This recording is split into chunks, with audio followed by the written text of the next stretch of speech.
Hello, my dear friends. Welcome, welcome. I'm so happy you've joined me today for another gentle story time. This tale is made for everyone, children, teenagers, and adults alike. It doesn't matter how old you are or where you come from. All you need is a quiet moment and an open heart. So, settle in with a blanket, maybe sip on a cup of warm tea or cocoa, and let me take you somewhere soft, safe, and beautiful. Our story begins in a small sunlit town at the edge of rolling meadows. The streets here are cobblestone, and the cottages all wear flower boxes under their windows. The air smells of freshly baked bread drifting from the bakery, and the gentle clopping of horses sometimes echoes along the lanes. Birds perch on tiled rooftops, singing cheerfully as if they've never known a day without sunshine. At the very center of this town stood a grand but welcoming home. Not too big, not too small, just perfect. Around it stretched a wide garden, where roses climbed trellises, daisies danced in the wind, and tall oak trees offered their shade. Children often peeked through the gate, whispering about the little princess who lived inside. She wasn't a princess of crowns or kingdoms. No, her name was Alara, and she was simply the daughter of a kind family. But the way she carried herself with kindness, gentleness, and quiet grace made everyone call her their little princess.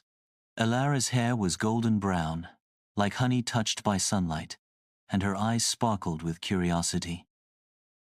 Wherever she went, she left behind a feeling of calm, as if even the flowers leaned toward her when she passed. Alara loved her garden best of all. She would spend hours there, walking barefoot through the grass, gathering small bouquets for her neighbors, or sitting by the fountain with her notebook, drawing the way butterflies dipped and twirled in the breeze. Though her life was simple, Alara's heart was filled with wonder. She believed every bird song carried a secret, every leaf held a story, and every person she met deserved kindness. She was a little princess, not because she ruled, but because she cherished. And so, my dear friends, our story begins in this garden, among roses, sunlight, and the laughter of a little princess who saw the world not as ordinary, but as something softly magical. Stay close, because in the next part, we'll see how her gentle heart brings light and joy in the sweetest, most unexpected ways. Hello again, dear listeners. I hope you're comfortable and cozy, because now we're stepping deeper into Alara's story. If you're listening in the evening, maybe your lamp is glowing softly. If it's daytime, perhaps the sunlight is falling across your floor, warm and golden. Wherever you are, I want you to feel as if you've just entered a safe, peaceful place.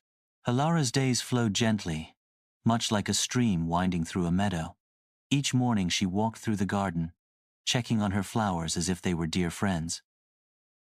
She whispered good morning to the roses, brushed her fingertips against the lavender, and bent low to smile at the daisies. It may sound simple, but to Alara, these moments filled her heart with joy. What made her special wasn't her lovely home or the beauty of her garden. It was her kindness. If the baker's boy looked tired, Alara would bring him fresh berries to sweeten his morning. If the old woman next door felt lonely, Alara would sit with her, listening with gentle patience to stories of long ago. If a stray cat wandered near, Alara would set out a bowl of milk and softly hum while it purred at her feet. One summer afternoon, something wonderful happened. Alara noticed a little bird with a wing bent awkwardly, resting beneath a rose bush. Most children might have run to fetch an adult, but Alara knelt down calmly, speaking softly as if the bird could understand. She carefully picked it up, cradling it in her hands like a delicate treasure. She named the bird Luma. Each day, she cared for it, offering crumbs, clean water, and a safe perch inside a small basket lined with cloth. She never hurried the bird, never forced it to fly before it was ready. Instead, she simply sat nearby, reading aloud from her notebook, letting her voice be the comfort the little creature needed. Weeks passed, and one bright morning, Luma stretched its wings wide and lifted into the air, circling Alara's head before flying off toward the trees. Alara clapped her hands with delight, her heart swelling not with sadness at its leaving, but joy that she had helped something so small and fragile heal. The neighbors heard of this story, and their fondness for Alara grew even stronger. "Our little princess has a gift," they said. "Wherever she goes, kindness follows." Isn't that the loveliest thought? That kindness can spread like sunlight through leaves, warming everyone it touches. That is exactly what Alara carried with her every single day. And now, my friends, in the final part, we'll see how this kindness comes full circle, how even a little princess can remind us of the beauty of giving and the gentle magic that lives in everyday life. Welcome back, dear friends.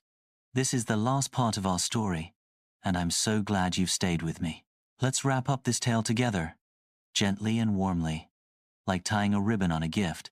As seasons turned, Alara grew, but her kindness only deepened.